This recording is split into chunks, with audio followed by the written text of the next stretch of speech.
Yo, yo. What up? What up? Yo.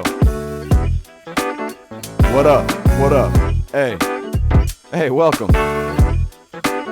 Welcome to Benny's crib. What up? Yeah, just leave your shoes over there. It's cool. Yeah, thanks. Does that sound cool? Yo, what up? Welcome to Benny's crib.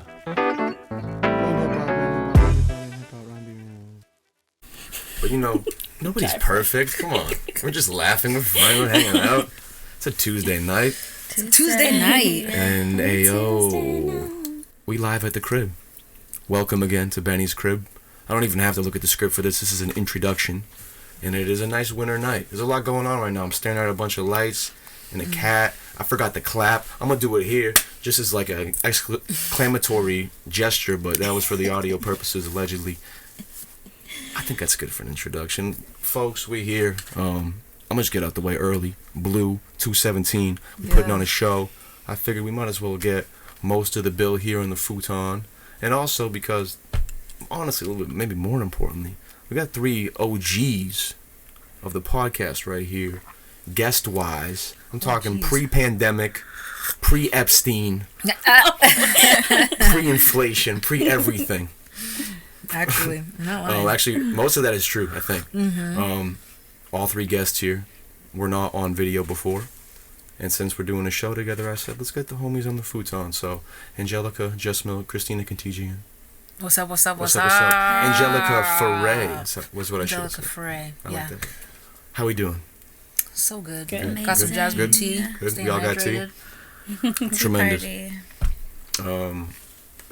Y'all are vocalists, musicians, artists, dabble in other elements, production, for instance. It's just nice to, I don't know, think about all the exciting endeavors all y'all have probably taken up since the last time we talked. Things we're going to get into. I'm glad you're interested. Yeah, I feel, I don't know, it's kind of surreal doing this type of shit, to be honest. That's dope. How does it feel to be back? Wonderful. Good. Back at Benny's crib? Yeah. Feels good. Just so too, don't be ever afraid you're going to talk over any, like, whoever, this is kind of how I do it with guests who, like, have more than one at a time. Whoever kind of leans in first, let that person just kind of go for a second if you want. But obviously talk over each other too, because it's kind of fun too. I knew that was going to happen. Cat There she starts. That's a good example right there. The cat was in here last time y'all were here. Yes. Anything different since the last time you were here? Does it feel different? Compare it. The cat. Cat's Yes, different? Yes. Yeah, the cat's different. The lights. Do you have more posters? Different posters, Yeah, yes. yeah. More posters, yeah. It was a long time ago. We don't have to put you on the spot. We don't have to put you on like apartment quiz show. Apartment quiz show, yeah. What's missing? I don't think. Oh yeah, there was a lamp over here last time. I don't know if you remember the lamp. I don't know. I don't know why. I feel kind of concerned if you remember the lamp. Actually, maybe it's Quite the memory. It's endearing. Let's go back to the beginning. Not of Benny's crib, but of the I don't know, earliest memories we have about kind of the reason we're here in a sense. Yeah. Music, R&B, hip hop. First question I actually ask everyone usually when we do these interviews and get these stories on wax is going back to the beginning of like your mind's experience with the genres that really I think impacted me and impacted y'all. Since this is your second time on the podcast, I want to bring back the answers that you had last time. Kristina, when I asked you, I think I actually asked you what your first memory of R&B was. I think you said Janet Jackson. Does that seem accurate? Yes. Well, her amongst many, but one that sticks out for sure. I, as a kid, was like performing Escapade and talent shows in elementary school, and so that's what comes to mind. But yeah, That's OG inspiration. Did you win the talent show with Janet Jackson? I don't remember there being like a winner. That's so probably much not a as, good like, idea for a kid. Just a bunch of people performing, yeah. But it was fun. I had like a neon pink and black polka dotted dress. Oh my god. Balling out. Yes. Mm-hmm. That's tremendous. Do you still play Janet Jackson to this day? Yeah. Old stuff and the like 90s stuff and beyond. I mean, her catalog is all the way from Control to more recently. It's wild, really, how like long her career has spanned and how like you just pick random decades of music she's been in and it's just like shit. Yeah, she's a legend. It's all heat. All heat. It's so wild too. Like you really think of like her and Michael Jackson, her siblings, and like the whole Jackson 5. Like, what the fuck? Like, can you imagine just like you chilling with your siblings and y'all like are singing, like, and you think you're having a fun time? Like, imagine what that family sounded like. Just like, it's so wild, you know. Like, just the way genetics and talent work. It's like, wow, man, there's some talented motherfuckers in that family. Angelikah, Isn't that crazy? you were in a little apartment playing Wyclef Jean. Is that correct? That's what you that's said. true. That's so true. Oh my God. Yeah, Wyclef. You know, when you asked that question, what was the first memory of hip hop? Another memory came up. Busta Rhymes is one of them. I was playing hella Busta today in the car. I was playing. Yes. What was? I love if him you so much. really want to party with me, Put your hands where my eyes can see. Don't. And that, Oh man, I want to go. I'm smoking some. did you watch the Grammys? Nah, I'm not a big Grammy You head. watched the Shout out Dave Grammys. Gutter though, because like someone from Maine like was on stage and that's cool. But like, I'm definitely. I'll say I'm a Grammy hater. I'm a mainstream hater. Grammy hater, But yeah. I don't blame you. at the same time, that's just my opinion. I don't want to like ever have my one perspective like ever take down someone's shit. Like if you want to be on stage amongst like some of the most talented people in the world balling out, that's fucking incredible too. Like Yeah. 100%. And I loved watching the Grammys as a kid. Right. But it's just like ain't really my style. And I don't have cable. That's really the that big thing. I ain't too. got cable. Yo. I ain't finna pirate the Grammys. I'm sorry. I'll look up the awards though. I interrupted you though. What were you saying? Well, he was on the Grammys. Him and Missy Elliott were on the Grammys. The huge hip hop showcase The thing. huge hip That hop looked pretty showcase. ill. I did see that. It was super dope, and so that just reminded me of seeing them in the past when they just did those. They were like the first ones to have like super cool music videos and like do the stuff with like the fisheye and like the big like balloon outfits and all that stuff. And Yeah, honestly, it's funny when I think back to like two of my favorite videos of all time that stick with me heavy from just hip hop music. The Rain, obviously by Missy, and then Gimme Missy might be in my top 5. I can't even decide. She should be. Damn right, yo. Missy is one of the coldest, and the way she rapped was so intangible to me, like just to your ear. No one was rapping like that in mainstream hip hop ever, and no one dressed that fly, yo. Right. Like, come on, bro. It's been nice to see her get her flowers more recently. Like, obviously, a lot of people have appreciated her, but I feel like she's been getting celebrated more lately, which is awesome to see. Actually, shit, because I mean, think about it. It's like a 30-year hip hop legend now. I feel like, you know, I'm still like in my child brain half the time, so I feel like, you know, it's 03 and I'm hearing like Missy Eliott under construction shit. But, you know, it's 2023, you know, so it's like, oh shit. Oh, and I forgot to say too, give me some more Busta Rhymes. That's probably my other favorite music video. So shout out Busta and Missy. Yeah, shout out Busta. Busta's like a forever gym playlist staple. Yeah. He buff. Have you seen like modern, have you ever like looked at like early 90s kind of like New York hip hop group, like Native Tongues almost, Busta Rhymes? Yeah, He's like kind of skinnier. Leaders of the New School. Thanks. See, I figured you OG. Shit. Come on, ill natural. Come on. I love Leaders of the New School. Incredible music. They actually broke up on MTV too. Did you ever see that? Leaders of the New Yeah, I School? did. Some drama. Yeah. It's so funny. You think about back, you know, in the day that was so like, oh my god, like this is such an intimate moment. Like holy shit, Right. everyone's life, everybody breaking up, everybody, people be staging shit now on social media and stuff. But now Busta Rhymes is swole as fuck. he's huge. Yeah. He be in the gym playing Busta Rhymes. A lot of Lifting those to old school himself. cats are like Method Man, Redman. They're all like their content on Instagram now is just them in the gym getting swole. It's smart. Maybe all their fans who are like I in like had their not seen 50s and shit are like, oh, I gotta get up on that Yeah. nutrition grind, man. Like, Yeah, right. I mean, I'm all for it. Like watching. yeah. Method Man's strong. I be seeing him like doing those like 75-pound curls. Holy shit, man. Like, 75. that's crazy, man. I can't even fathom doing that much type of shit. How do we get to talking about middle-aged rappers' workout routines? This is why I love the podcast. Yes, come on. Celebrating, you know, our first memories, right? Yeah. Yeah. My first memory is definitely Method Man's workout regimen. We can't forget Just Milk. I believe Just Milk, you said it wasn't like at least one direct memory, but it was memories of, I think it was your older sisters playing hip-hop. Does that sound true? Yes. Yeah, do you want to talk on that a little bit? Um, If you remember anything. I do. Hip hop, R&B. I remember a lot of Lauryn Hill, Erykah Badu. I mean, come on. Two of the best.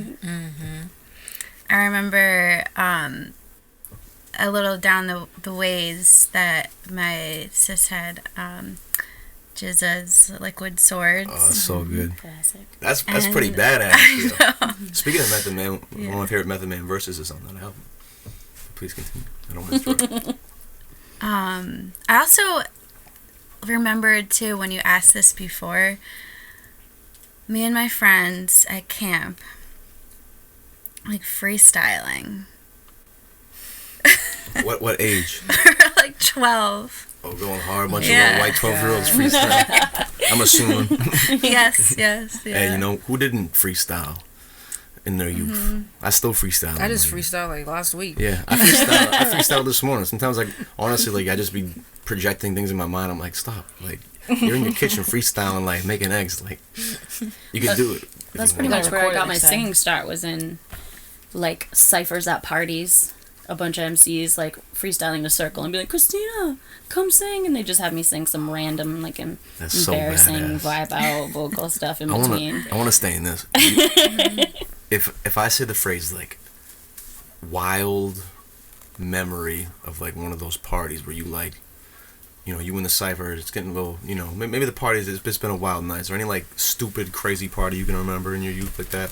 I mean, nothing, like, hopefully nothing dangerous. specific that happened to mention, but, like, there is a party that comes to mind where it's, like, my friend, he actually was raised by his grandmother. His grandmother was away visiting family, and so he had, like, a big house party in her house, and I just remember, like, the kitchen.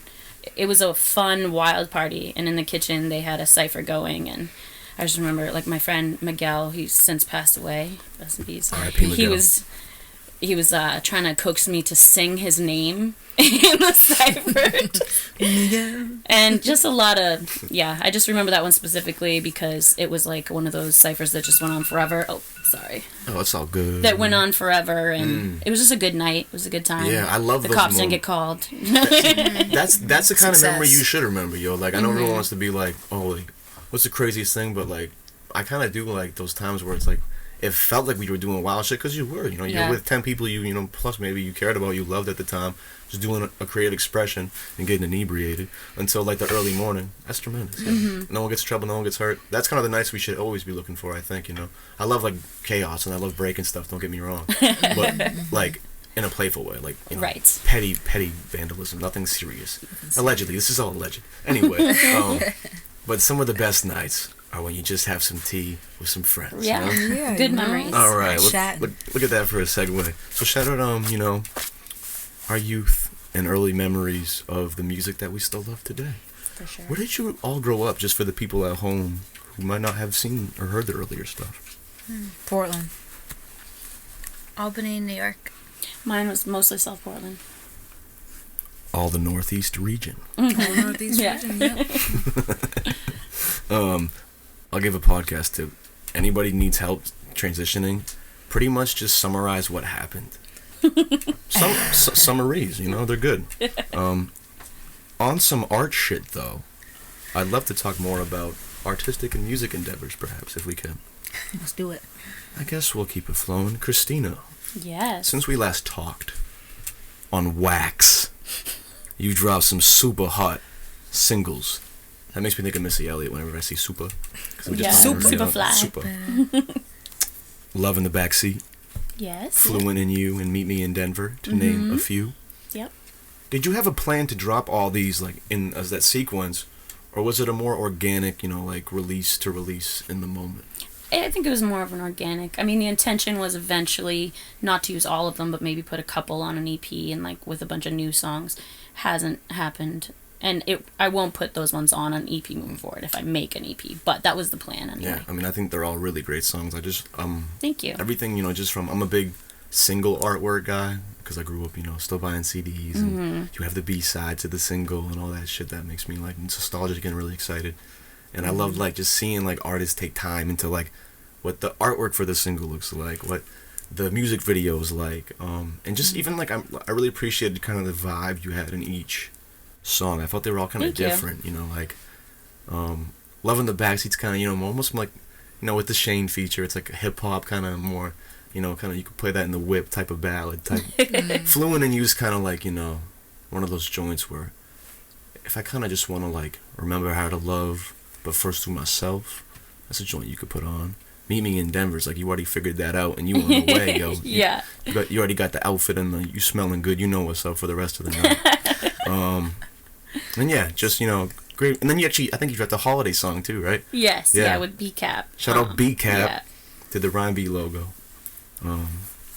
Talk Did on he that. embroider your hat as well? Yeah, oh, he made the hat too. Yeah, shout out to him. He already know. What's up? I gotta get B-Cap up on him, man. What am I doing? That's why I love having him podcast, because now I have to do that, because if I go back and watch this, I said he gotta be up on it. So B-Cap, you're finna be up on this soon. Yeah. Talk on, what made you want to drop a Christmas song, yo? Well, B-Cap actually sent it to me, and he was like, hear me out. You know, and he was basically like, had some of the jingles in it, and was like, what would you feel about, I had this wild idea about a Christmas song, and I was like, I love it. And so I just kind of whipped it up, and we just released it for fun. Like, he's one of my favorite people to work with, so any opportunity to do so, I will take advantage. Shout out B-Cap. Yeah, he's a good dude. Yeah, always treated me well in my experiences. He treats everyone well. We love him. It's tremendous. It's tremendous.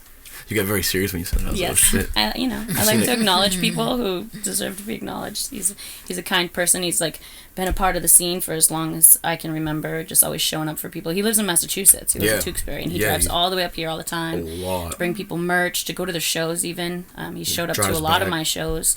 Yeah, and drives back in the same night. He's a solid dude. Yeah, I will say about B-Cap, just to shout him out. When I started doing this, I think like he might have reached out and said, "Yo, like if you want any help with any like graphic design or anything, just let me know." Yep, and was always like chill about pricing and like understanding. So just acts like that about like just being like, "Hey, I appreciate what you do," is an acknowledgement of it. Yeah. Whether that is like, you know, whether you're helping somebody out or just even saying that. What do they say? Like little actions can have big impacts and shit. For sure. Tremendous. I might have to reach out to B-Cap. Yeah. Everyone should know B-Cap in any capacity. It's worth it. I don't know B-Cap yet. Yeah, He's got an Instagram. That's a good word. Yeah. He does, yeah. Shout out B-Cap, yo. It's tremendous. This is the kind of love. This is what we need. Yeah. Cultivation of love and community. And if you need merch, it's great for that. Hit him up. He does embroidery, screen printing. He's the dude. That's very true. And he's always down to try new shit. At least what I've seen. Kristina, I want to talk about your tracks one more time. Sure. Do you have a favorite from those? Yeah. What's your favorite? Well, I mean, what are we talking about? Like all the singles? Oh, no, just the ones you dropped like post the last interview. I mean, I just can't remember. It's one that starts with an I that I can't ever say the word. Insatiable. Oh yes. Did I say it right? Yeah. Yes, but there's a T in that word, right? It's hard to pick a Insatiable. complete favorite because I feel like they were all so different. I got to work with different producers. I got to have different vibes and feels. I would say Fluent in You is one of my favorites. I can't remember if I did Light Me Up before or after, but that's definitely... I think Light Me Up was late the month before. Yeah. That one's beautiful. So I would say since then, I really have a special place for all of them, but the Fluent in You, I really enjoyed the process of it.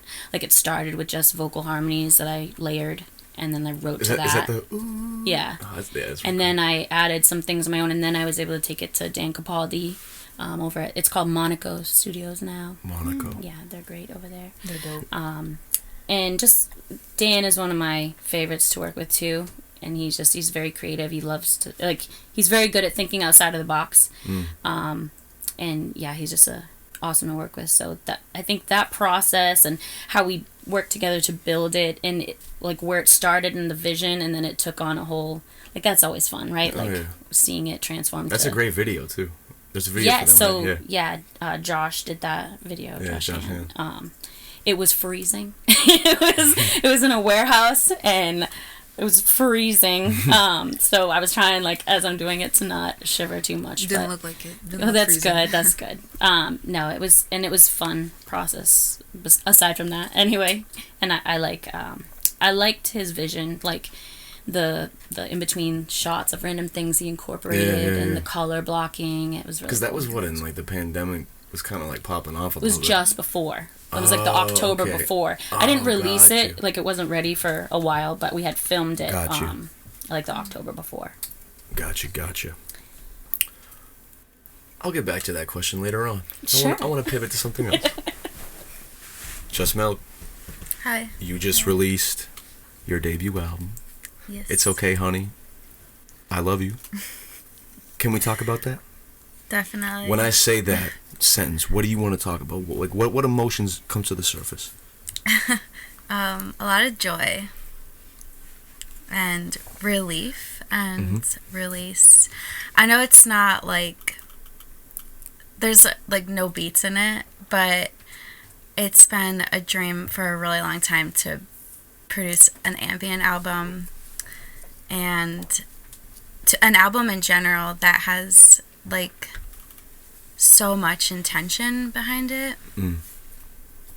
Because I've been a part of albums before, either creating them myself or with others, and they've just been very like piecemeal and not as fluid or confident feeling in that realm. So yeah, it's just such a pleasure and an honor to be able to. Yeah. I mean, it's some, like you said, it's not like, like beats or loops, but from like it's still production, like it's amazing, because it's funny, like it may sound silly to people, but like I could play Brian Eno and Aphex Twin and then like Madlib all in the same like playlist, and to me that's what I do. It's all production to me. Like it's not all beats, but like to me it's like, oh, it's all beats. Like that's what it sounds like to me in a sense. And it's definitely sample worthy too when I get to that part with the longevity of the album and like bringing it to other producers and saying, how can you flip this? Yeah, do like one of them producer like flip tapes. Oh, that'd be so sick.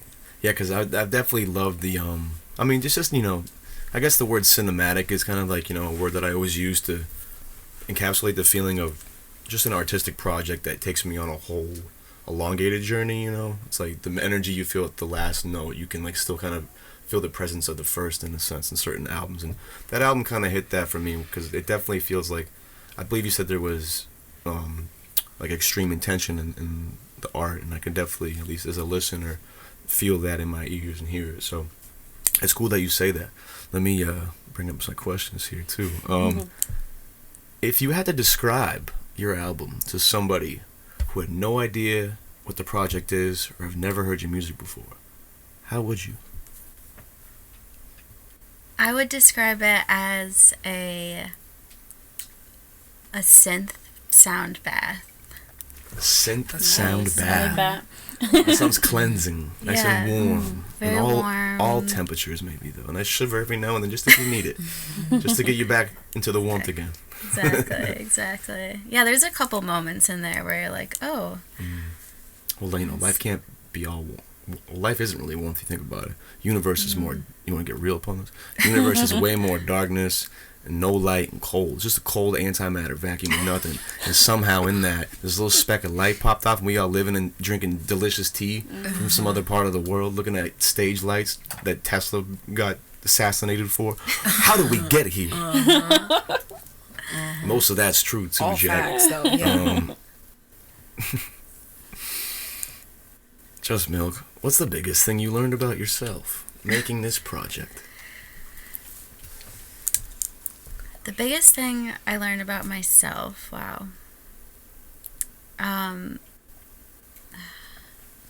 I've learned that it's really important for me to be really patient and to not rush things, and that I can really take as much time as I want. Especially being an independent artist, it's not about, putting things out all the time. It's really about putting things out with a lot of care. And, yeah, patience is a virtue, so. Church. 100%. Yeah. I think that's important, too, I mean, I'm a very impulsive person, and I'm anxious a lot of the time, most of the time. So sometimes you just jump off on a random mental thing, and when you can get like in between your thoughts and your actions and be in that space and be like, okay, this is cool. Exactly. And you get that awareness, and then you can create from that awareness. Holy fuck. That's when real life don't even feel real. You just be living in your head all the time like, fuck all this shit, I'm gonna be home in 10 minutes. I'm finna turn my music on and zone out again. I was just saying that I have so many ideas in my head all the time that I want to jump on that I probably won't get to in this lifetime. Right. So I'm going to leave a box with all my ideas so that when I die, I will continue to create. There you go. Wow. That's a brilliant idea. Right? It's already set forth. Are you cold? I could turn the heat on a little bit. I mean, hey, you know, I don't want to. Twigs, put up, what is it, like I don't 60? What are we doing here? I don't want people to like 45. This is 45. the Depression era? 45. All right. holy moly. Depression era. My papa just turned 94. Nice. He was born in Happy 20. birthday. Thank you. Well, it's not my birthday. Proxy, thank you. He was born in the Depression. Uh-oh, y'all hear that, podcast people? Unless somehow I can edit this out. That's my baseboard being a bitch. Can you turn it back down to maybe like 60, man? Or just go back to that Depression era, like we haven't fucking that's fine. a water pie. So here, I'm gonna wrap all this up. I bring up my papa because he was born in 29. He a Depression baby, technically. That sounds dark. Yeah. I said water pie. You know what a water pie is? They used to just put water up in pie crust and cook it in the Depression era because they didn't have food and shit. What? Look at that up. Google water pie. I don't think that's fake. I'm pretty sure that's real. Look that up, y'all. Okay. Also, if you want to prank somebody, you can make a hair pie. You put hair in a pie. Don't tell me how I know that, but that's how you get some motherfucker back, Jack. Like, just do like ethical hair. Like, just do like head hair. That's all you gotta do. Let's not get any further from that. We got pretty off topic, but honestly, let's move to the world of Angelikah. I feel like I've seen. Are you looking at the water pie actually right now? Yeah, water pie is a type of pie which has water as the main ingredient. Yep. It's true.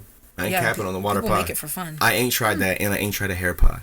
But just saying, pie can be deadly, or it can be a treat, like a nice boysenberry. I'm gonna try this again. Boysenberry. Let's move to the world of Angelikah. Yes. Greetings. I feel like since we interviewed you last 3 years ago, pretty much. Honestly, I think it was February 2019 up in here. That's February. That's fucking 4 years ago. What? Is that right? What? That was 4 years ago, yo? I know, it's crazy. You know, I'm how not that- surprised. No, it was 2020. It was 2020. It was 3 years ago. Must have been. Yeah, I ain't tripping that because you were in the you were fall 2019. Just That Milk makes sense. Angelikah interviews that were spring 2020. Pandemic popped off. I was like, thank God we got some. Yeah, we got that done. We got some in, but still, since then, I feel like I've just noticed a huge explosion in growth as you as a performer, heavily. I mean, I remember seeing you pop off like at Block the Wind, but they were putting you early. They had you like a, fourth opening slot maybe. Now you out here, doing promenade sets. Like, come on, I heard you might be doing a set out of a hot air balloon and shit. I could be tripping out. I could be manifesting things. I want 5% if that happens, please. Hey, I'll I'm write just that in the kidding. book. Anyway, let's just talk about like, what is your goal as a live performer? You think, like, when you're on stage, when you're performing anywhere, what's on your mind? Because I feel like you've definitely put a lot of work into that field. I would say like my goal, I guess my personal goal would be to perform fearlessly and like certainly, like without question. Like, as much as I've grown so much, I feel like there's still much more to grow into. So from here, it's like, we spoke about the Grammys before. I was watching it the other day and I was like, do I really want to be at the Grammys? Like, do I really want to have all that pressure of being on that stage and performing? I don't know. But I feel like that was my goal before, but now I'm questioning that. So at this point, like, success just like, it looks different for everybody. So I'm still just trying to figure out what that goal is looking like. Yeah, it's not necessarily a stage with thousands of people on it. Success could be, or thousands of people surrounding you. We all have our own different definitions of success, but I think that's important that like we bring that up, that we have like these certain almost like industry top-down views of shit. I think that we're kind of like, oh, that's what success is, and you're like, I don't fucking want that. No, like, I'd rather just have like rights to my music, make a bunch of dough, not have to work a full-time job and travel the fuck, and do whatever I want. Like, that's what it is. Eat food. That is the goal. Whatever. Right there. Self-sustainability. Precisely. What do you, I guess, I don't know, I'm just trying to think about, like, something about you as a, what's your mindset in terms of how you put together a set? Is it kind of depending on the specific event itself, I imagine, or like the venue, or those type of characteristics? Yeah, it depends on like the venue. A lot of the times I wait until like the very last second, until like I literally have no choice to be like, okay, let's create a set and like figure something out. Like for this show at Blue, like I'm not even sure how that's gonna pan out right now, but it's gonna get together.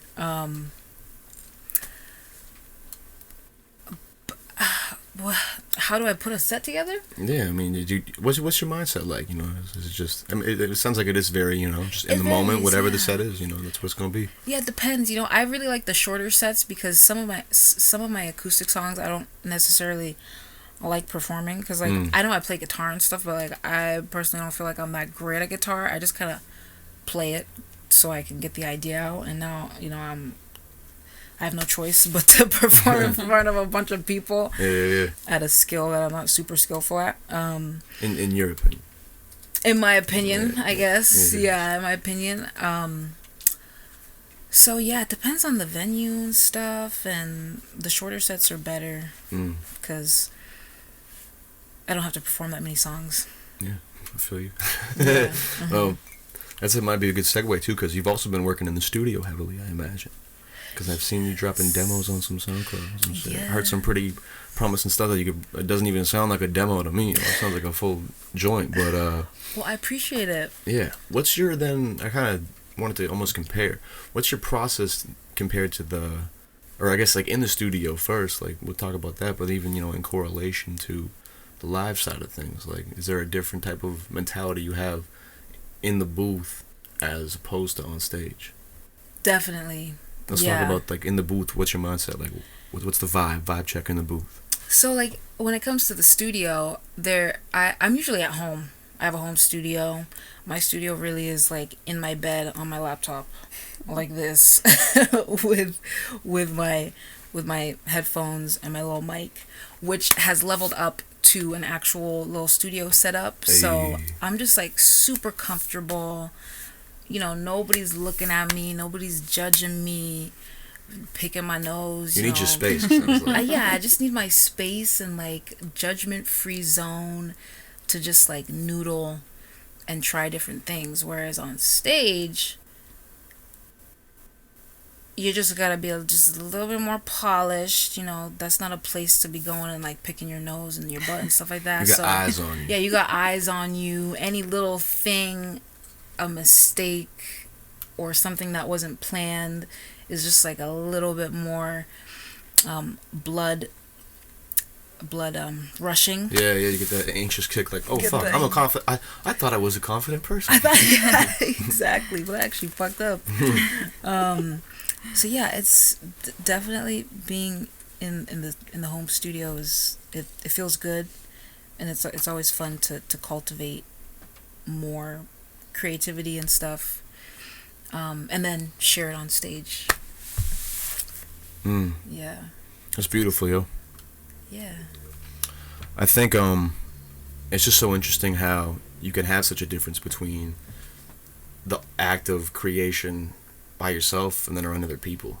You know, like I think if you really are like a lot of I think really like like interpersonal artists are like big on the word like vibe and like actually like the vibe of a place. When you have like look at this place, like you think I'm having a good time when I'm up in here, like I got the vibe that I want in my crib. When you at your home studio, you probably got the vibe. You got the vibe in your place, but in public, you might have some motherfuckers in the front just like oh my god, stiff. Like, not the best vibe. Like what you doing? Like, and you might just have bad sound or something, or you might just be having an off night and you don't like the way your voice sounds, and that's why I think it's so wild how on the same token, like let's say things click and you rock a room and everyone's like, oh fuck this motherfucker, or great segue, just Milk, I want to talk about your DJ sets, or when you got a dope DJ set and the party popping and you're like, I'm killing this. I just sequence this funk joint into Lord Pretty Flacco Jody too. I got Arcadia bouncing up in here. Let's talk just Milk about some DJ sets. I've been seeing you grinding out here in the public eye heavy in the DJ world too, across all venues in Portland and stuff.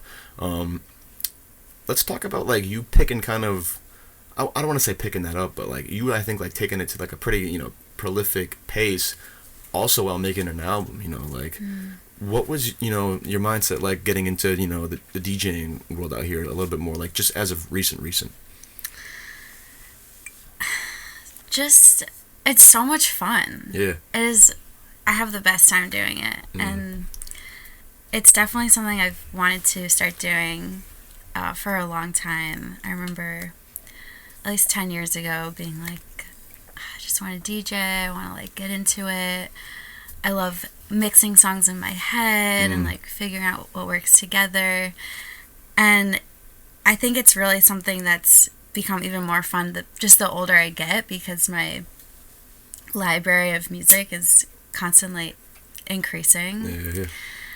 And it's also helping me a lot with my own production too, like me being a producer and like really stepping into that role, because what I've been doing is integrating my own tracks and being like, oh fuck, that doesn't like line up or like sound the same as these other like tracks that are worthy of dropping in, or you know, how can I adjust that, what are the levels like.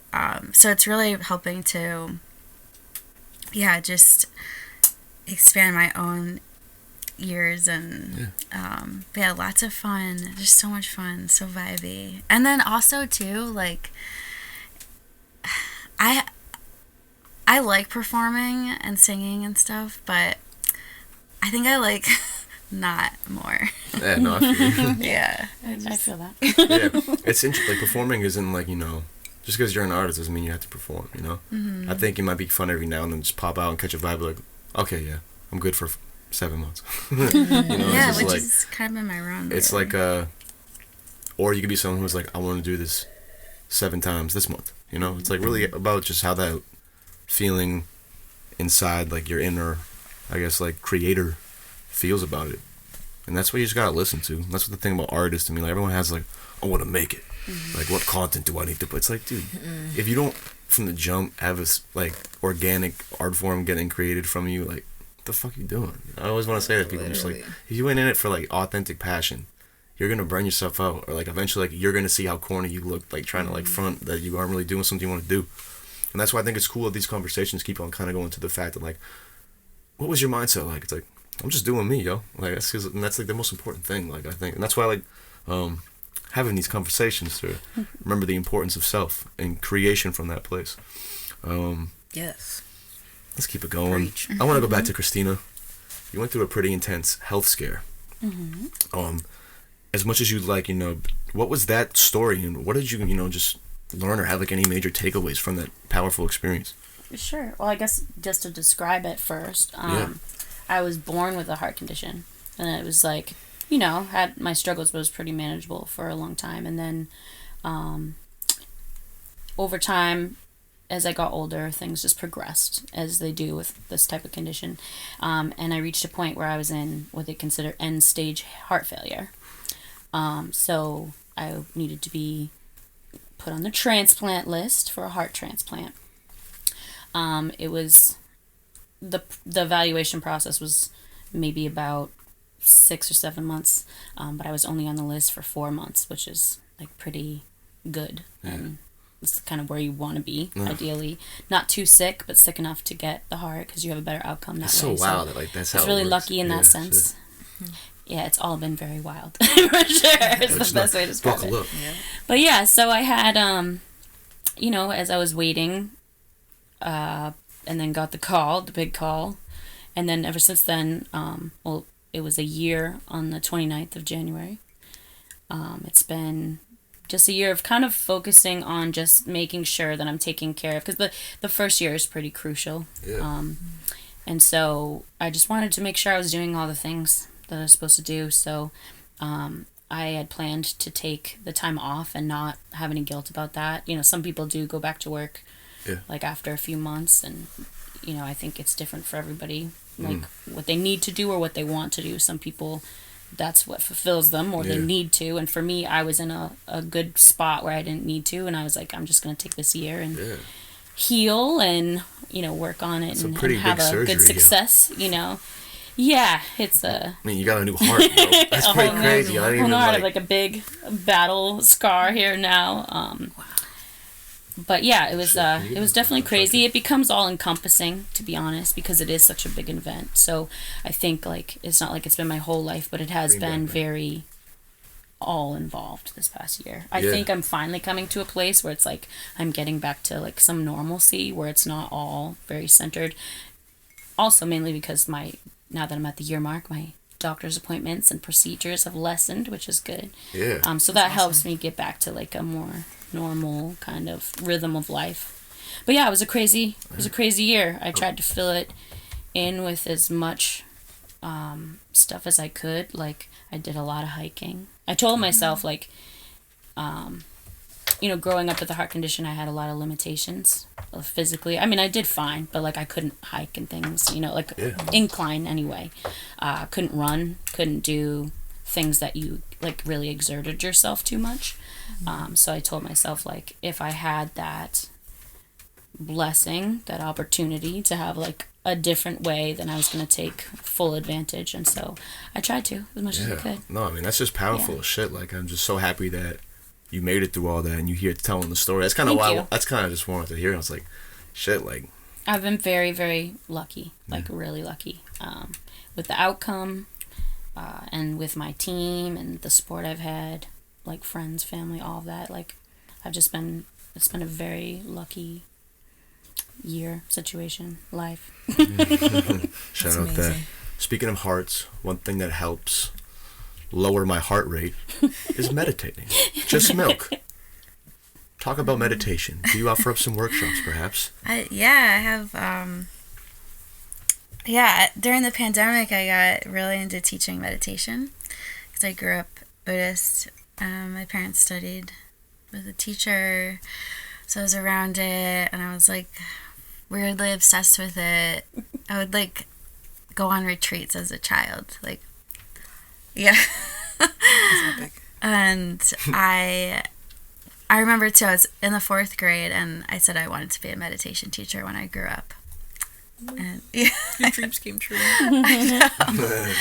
So I've sort of developed a teaching style the past couple of years, and I teach regularly every week, and then I also have been doing these like guided meditations with either ambient music that I play, or I play the album. So it sounds like a big album plug to me.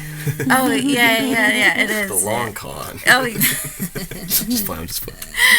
Yeah, so there's some listening experiences. Yes. Mm-hmm. That's wicked cool. On the horizon, and it's really cool. Yeah. I'm not like a deep meditator. I probably, can do around the 5-minute mark if I actually lock in, but that's 5 minutes is great. Yeah, like that's like my limit I can do, like, but I just feel like so much about, I don't even know how I can articulate. I think all about like physical space and how your senses kind of determine your worldview in a sense, but there's also senses on the inside. And when I breathe more, I expand my inner knowledge of my senses, and I legit feel like my inner world, like, not getting bigger, because that world's always in there. My awareness of how big the world gets bigger. And that's what freaks me the fuck out. That's why I love meditation, because this is just real. I'm like, I started doing when I was like 20 in college. I did it when I was high, when I was like, oh, yo. Like, and then I was like, wait, this makes sense. Oxygen helps your brain. The more you breathe, the more your brain. I'm like, duh, bro. So I was like walking everywhere and breathing in line, breathing in like dining hall. Like, I'm telling you, I kind of got out of track a little bit, but I tried to get it back in my daily life. I'm telling you, breathe all the time is amazing. Not just like, duh, I'm breathing. Like, no, like concentrated, like circular breathing. Use your diaphragm. Shit's important. Angelikah, you had a baby since the last time we were here. Yes, I did. What a segue. I didn't want to go for a segue. I'm just going to run. Also, my feedback cut, so I've been like hitting the sound every now and then to make sure it sounds crisp. Oh, man. But I've been just like, I'm in the ether right now. I feel great about it. I love it. I don't want to make this a whole, parental podcast. But I would like to say, what is that, I imagine, life-changing experience taught you about yourself? Being a parent really challenges your emotional maturity, because these little babies, man, they're babies, but they really work a number on you. For sure. Like the other day, I think he like kicked me in the face or something, and like, what do? can't kick a baby You back. can't kick. You might want to kick the baby justifiably. You might want to, but like you just can't. You just gotta breathe. Segue, there it is. See, sometimes the segue finds itself. You gotta get in the dirt and figure it out. Breathe, meditate, and Use your heart. Use your heart. Yep, and just let it be. Live and let live. I was gonna say, do you have any advice for young parents, like me, who just had a baby? But it sounds like breathe and live and let live is the advice. Breathe and live and let live, and a lot of the times just let them guide you and follow them, like safely, being that safe boundary, and letting them just play with you and have fun and guide you, because that's good. It's fun. These babies are smart. They're really smart. They're a very authentic energy source of consciousness. You can't. They unfiltered. You gotta watch out for that shit. They're unfiltered. Yes, they're hurting adults' feelings here. Straight up. It's really tough, but it's such a good experience. Healthy. I like that. You seem to make the point that healthy boundaries is important. Yes, healthy boundaries. Yes. I like that. Oh my god. Well, you know what I like to do with the 45. Oh yeah. Sorry. What's going on? Is the cat being cute? Yes. It's like combing my hair. Oh, you're getting my heart melting over here. Look at this cat. Last time she was kind of being a pain in the ass, and this time she's just sitting up there, soaking in all the energy. Yeah, Star of the show. She heard the camera Like, flip. All right, it's 45 minutes. I bet we got like 20 minutes till this cat starts taking shit down. Oh my Come gosh. here, yo. Come here. What's up? Come say hi. She playing. I was gonna say though, around the 45-minute mark, I tend to like to do rapid fire questions. We'll unwind in a little bit, but before we get to that point, I think we should hit these. So what I'm gonna do is, to keep it easy, I'm gonna say the question. Look at you. Look at you. Look at you. Boom. Angelikah, Just Milk, Kristina. Boom. You ready? All right. Real quick, Benny. What up? Change the card out on this. Hey, change your card. That's okay. We can Now I was gonna start singing like telephone hold music, but we don't even need to do that, camera. There you go. You ready for the rapid fire? Let's just do it. Come on. Let's just go. Has anyone ever? I'm gonna blow this dynamite up. Let's do it. Favorite fish? I don't tuna. I was also gonna say tuna. You can be tuna. It can be the same. I guess striper, because my dad. Is it striper? Mm-hmm. So this delay's messing me up. I gotta turn that off. Singer whose voice calms you. Mine. Drake. Cleo Soul. Cleo Soul's. That's a great one. That's a great one. That's a good one. She's yeah. very calm. I was thinking about her today. I was just like, wow. Don't even know what to say. Mm-hmm. Sunset or sunrise? Oh, both. Sunrise. I think sunset. Dream place you'd want to perform. Be scratching.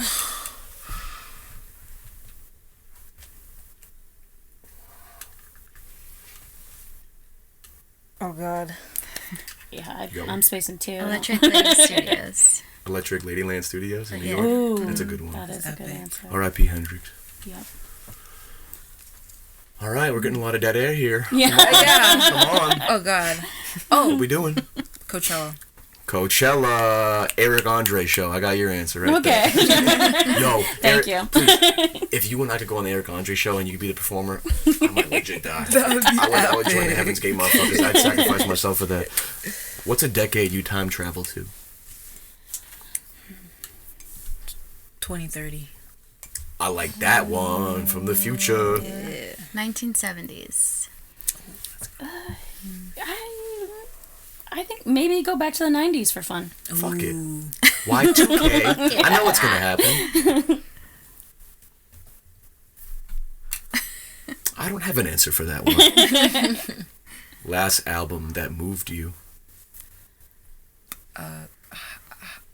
Hiatus Coyotes. Choose Your Weapon. Good one. I thought you were gonna say that because that's not like their most recent one, but that one, like, when that came out, I was in college, breathing a lot actually.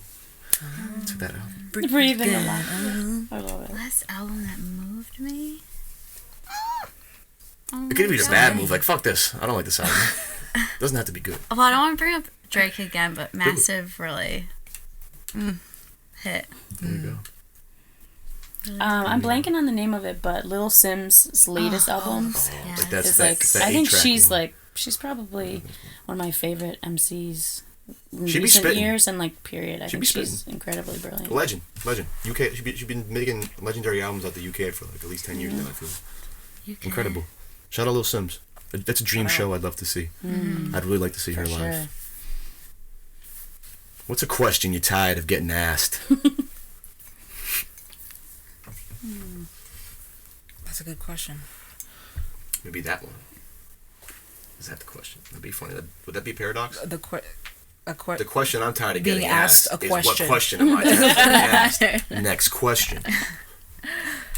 That's the first time I've ever actually asked that one. I kind of Really? repeat them a lot. Yeah, I can't think of anything. I'm can't sorry. think of That's a good anything. thing. I get tired of like, you make beats? Beats. Like, you make yeah. beats? I'm like, yeah, I make beats. Nice. I think back in the day, I can think of like when people would be like, "Are you ever gonna go on American Idol?" Yeah, fuck that. Just because you're a singer, like you automatically must go on a singing competition Literally. show. I don't want to go to the Grammys. I don't I want to go to second American that. Idol. I second that. That's yours? Tremendous. What's a skill you want to learn?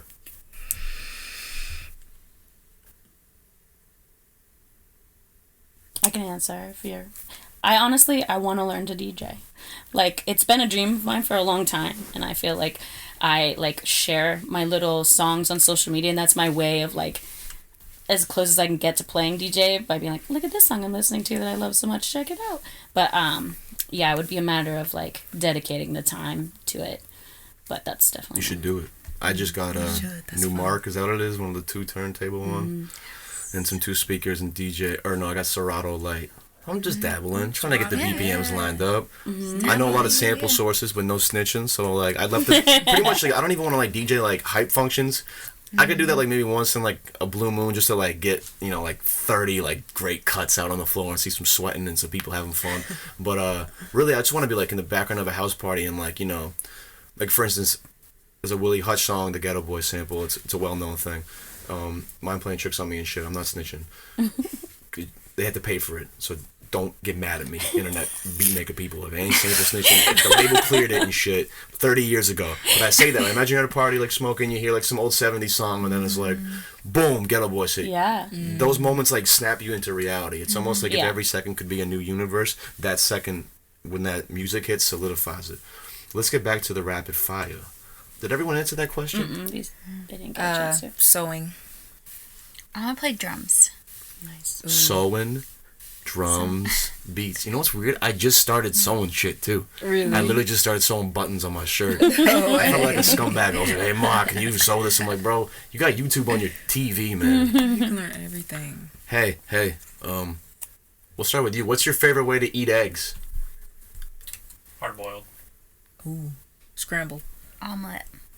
Scrambled as well, although I'm not eating eggs, but R.I.P. Yeah. R.I.P. eggs? yeah. Shit. This podcast is dedicated to eggs. Cholesterol, man. Last one. 207 artist you want to shout out.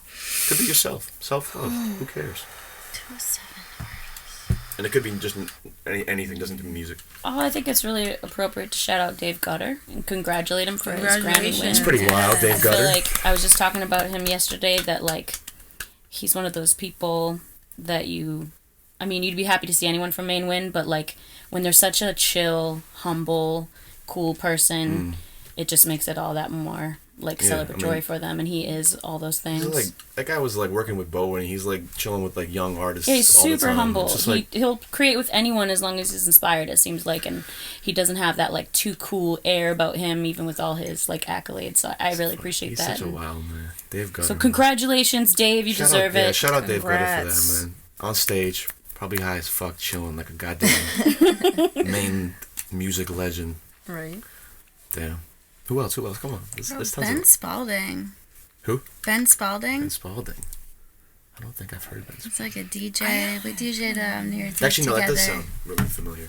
Is And, that his DJ name? Their DJ name? Yeah, and he's also a 3D sculptural Nice. artist too, which I didn't realize. What kind of, We what do kind of it, There stuff it does he begins. DJ? Like disco-y funk. Nice. house shit. Fun Check stuff it to out. dance to. Yeah. Shout out to Kafari because he's popped up in my world a lot these days. Kafari He's is great. different. Beautiful music. He is. Riffs and Lullabies Volume 2 is available on Bandcamp now. Yes. Kafari, if you ever want to chill, I'd love to have you on this podcast, but there's no ever anything but love if you don't want to, because why would I want to ever like force somebody to talk on camera if they don't want to? Benny's cool. Come talk to But him. honestly, like, again, beautiful artist.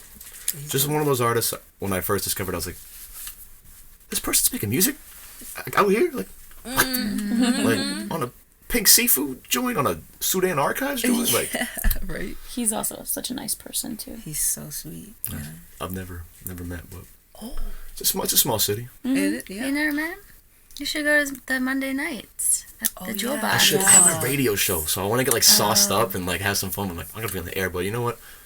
Self-control. I can have a mocktail. That's on what, like 7:30 to midnight? Yeah. I think I'm not gonna front too. I know I'm like, in the music industry heavy out here and shit, but I don't like running up on sets. Like, even when you're at Arcadia, I probably wouldn't go like in the booth unless you like were like, hey, like come say hello. Just because I'm like, I respect the zone. I respect the music way too much to like, just so someone's like in the zone, I don't really want to like, run up in them. I kind of do what I call the friendly hover. I'm like, I'm in your orbit, yo. Like, if we kind of make eye contact, you're like, I'll post up real quick. But, like, if you're doing your shit, like, I kind of just like motherfuckers do it. But that's just me, I guess. I don't know. I have social anxiety. Understand. What's something you each like about Maine? Summer. I like the way the air smells. It's one of my favorite things. Well, I like that we have access to the ocean and the beach, but then you go, north or, wherever, and you have mountains and lakes, and like we have a little bit of everything here, which is great. We're very lucky to have a lot of like different natural habitats and environments too. Plethora. A cornucopia. An array. Cornucopia. Last rapid fire. What's something you don't like about Maine? Winter. Did you say summer and then winter? That's pretty good. That's pretty good. Thematic. Yeah, I just like it's really easy to feel isolated here. Yeah. Oh yeah. Facts. I mean, I feel isolated half the time in my crib, and I'm like, bro, like look around you. Like, you gotta enjoy the art. Like, I'm like, nah, just something about winter in this area does that to the mind. At least to me. Kristina? Struggling to think of something. What do you want to be a hater about?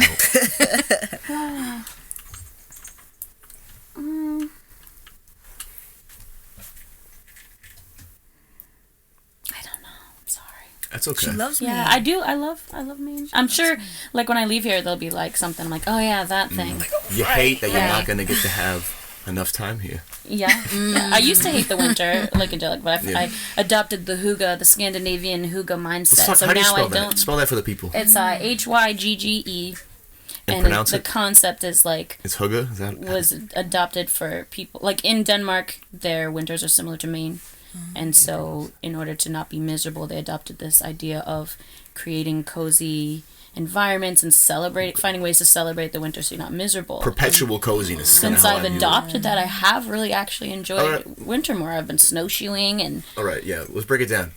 This is like audible vitamin D for the depressed winter people at home. Their entire mental health resides on this. So take it. I'm just kidding. well, I'm just kidding. What are some winter tips that you've adopted in this hygge mentality? so the mentality there is like to create things that you look forward to about winter. So they use a lot of candles and cozy lighting.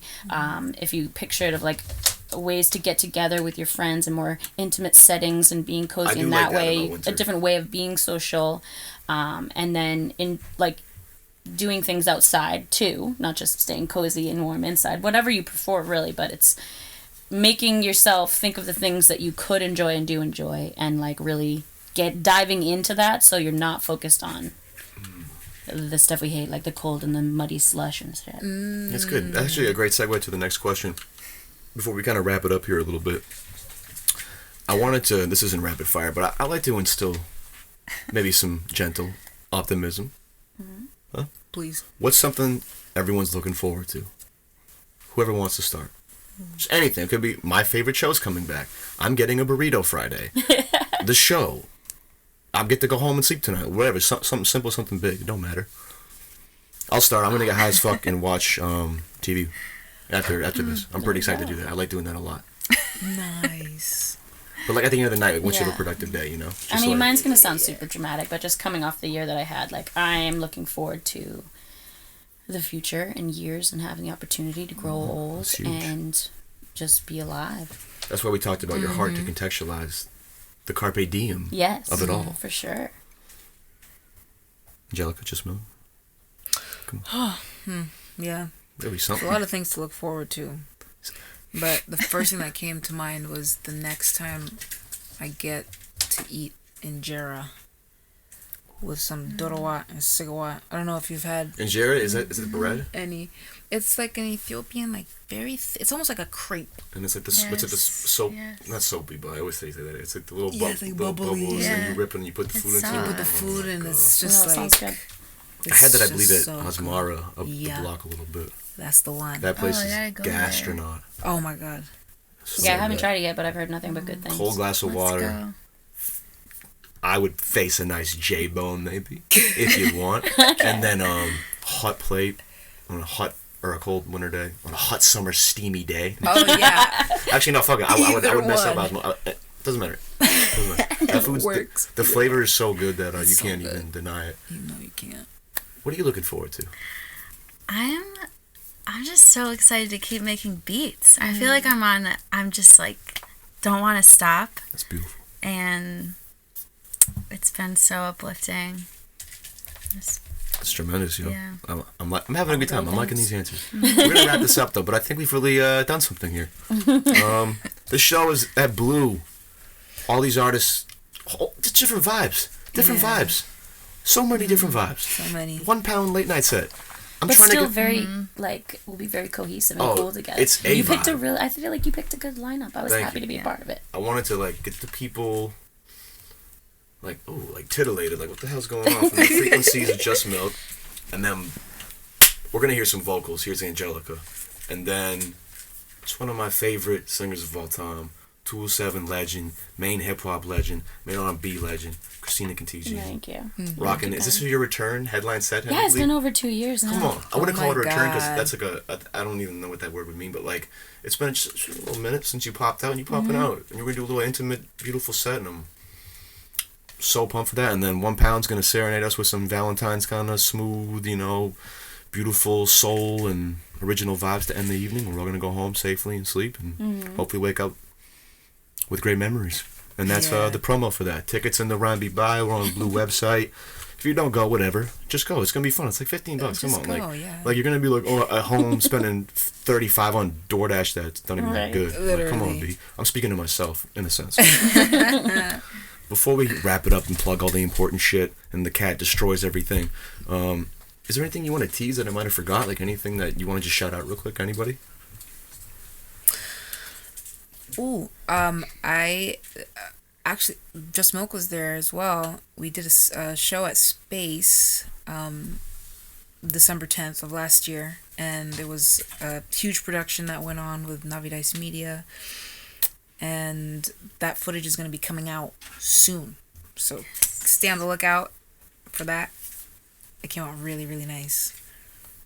Did you get sent the thing? I don't know, probably, but maybe not. I'll have to send it over to you. I need a manager. Yes, I need a manager too, for real. Shout out. Actually, I need a manager. That's the teaser. Just Milk. I need a manager Needs a announcement. manager. That's the point of the episode. We're not promoting any show. I don't care about anything else. Fuck the cat. Choir. No promo. We need a manager. Yes. Final answer? Yep, I know. Kristina Kentigian. I don't have anything specific to promote on the horizon, but I do have some plans. I'm putting together Up the art sleeve? things, music things. I'm just looking forward to. Shout out digital illustrating. Thank you. Did you? Yeah.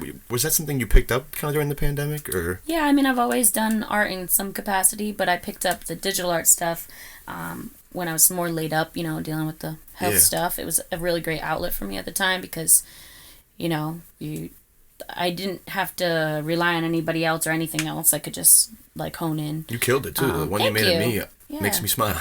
And so yeah, I've just been creating like behind the scenes. I've been taking a while because I can be very picky about like trying to decide how I want to like release it first. But I've been working on like stickers and stationery and stuff. So hopefully it won't be much longer. I'll get my shit together. But hey, yeah. It'll happen when it's meant to happen. Mm-hmm. Either way, it's been great, and I have finished some things, which feels good. So I'm just gonna put it out there. Tremendous. Well, look at this, huh? Who would have thought? Hour and 5, just like that. Wow. We've had some fun. I kind of got more into friend mode towards the end to kind of keep the banter and camaraderie high. We're all friends here, right?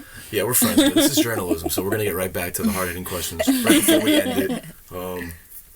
Angelikah Fahray, Just Milk, Kristina Kentigian. Do you want to plug your social media profiles or contact information at all? Like business inquiries? Anyone can do it. JustMilkMusic.com, Instagram, Just Milk Music, Twitter, Just Milk Music, SoundCloud, Spotify, Bandcamp. Email. What's your email? JustMilkMusic@gmail.com. Simple. Cool. Angelikah Fahray, Instagram, Spotify. Fahray. That's Get right. it right. Damn it. Damn it. Yeah. KAHANGELIKAH. Fahray. Spotify, SoundCloud, YouTube. Where else? Instagram. I forgot there's one more. TikTok. Yes. Email afaraymusic@gmail. I got you. Mine, my Instagram is just my last name, Kentigian. It's pretty badass. Yeah. I mean, my 2 sisters always like mad when I get there first, but You did it. and then yeah, just on Spotify, Tidal, all the streaming, YouTube, all that, and yeah. Lovely. It's important. We're all business peeps here. But we're artists first. But you can't pay your rent with just words, notes, beats. No. Unless you're a farmer. Actually, you technically could indirectly because the whole commerce system with this fucked up capitalistic world is anything can have a price tag. But that's not what we're going to talk about because, more importantly, I'd like to ask this question to all 3 of you to conclude the podcast. Okay. Where will Angelikah Fahray be 1 year from now? That's a good question. Where will I be 1 year from now? Probably still physically here with a lot more offerings. Like a lot more music out, videos out, Good. merch, and such as and so forth. Tremendous. Where will Just Milk be 1 year from now? I don't think I'm going to be here. Like in May? Yeah. Good. Okay. Either traveling or I might live somewhere else for a little bit. Nice. Shake it up. That's what's up. It's gonna We'll be see what February, so Yeah. I'm hoping I'm gonna be like warmer. Maybe. Yeah, Little maybe. residency somewhere. Yes. Tropical. I'm hoping that I'll have another album either ready to go or, you know, in the process more. So. Tremendous. Yeah. Kristina Kentigian, where will you be in 1 year? Like I said, I hope to really hone in on what I want to release as like a collection of stuff to start, at least of the stuff I've been working on art-wise. Music's been a little bit on the back burner lately, but I still have like some things in the works that I would like to have completed, at least a couple of them. And then just continuing my health journey and continuing to rack up the mountains that I climb and just taking advantage of my days and my time in this beautiful place we live in. Wow. Couldn't have said it better myself. Benny. Will I be 1 year? Yeah. Oh, God, yo. I will be. I mean, I could do some shit like just let my brain say some metaphysical shit that sounds like, wise, but it's not. And I was gonna say like, I could be trying to capture the moment that I'm in while already understanding it's finished while the next one hits me. But I'll probably just be like trying to outwit motherfuckers by being facetious. Yeah. While low key, I just want to like run around and get high and get like street tacos. So maybe I'll be like in like Los Angeles or something. Okay. Just for like a that's little staycay, feel like a you little do West well Coast. there. Do some Yeah. interviews. I'm trying to get my I got a lot of like seeds in the soil and like the DNA fiber of America, like in the RhymeBeat National Digital Army. I'm trying to coagulate here. So What's that hip hop freestyle What was all cafe that? that's out in LA? Hard Rock. No. Oh, what's? Well, I'll think of it later. But Hit me. Wait, not the Freestyle Fellowship shit. yeah. Oh, Project Blowed. That You just what is make that? your way over there. Actually, I can't. That's the type of stuff I want to do. Like I want to get like historical and like put my headphones in and walk around the neighborhoods that music came from. As long as I ain't like disrespecting. Like I don't want to be in some area I'm not supposed to be. But you know how it be. Moving with grace and anxiety in a world of uncertainty. That's where I'll be in a year from now. Fuck the system. Fuck white supremacy. Shout out Soto on the instrumental. Shout out Yardie Ting. It's cold outside. If you're around, Yardie Ting's around. Why don't you go get some curry or some shit? And we got a show at Blue. 2/17. It's a Friday. Tickets in my bio, Blue's website. Bring in all the good vibes. And it's just gonna be fun, yo. Come on. It's gonna be No so pressure, much just fun. love. And with that, we outie. Peace.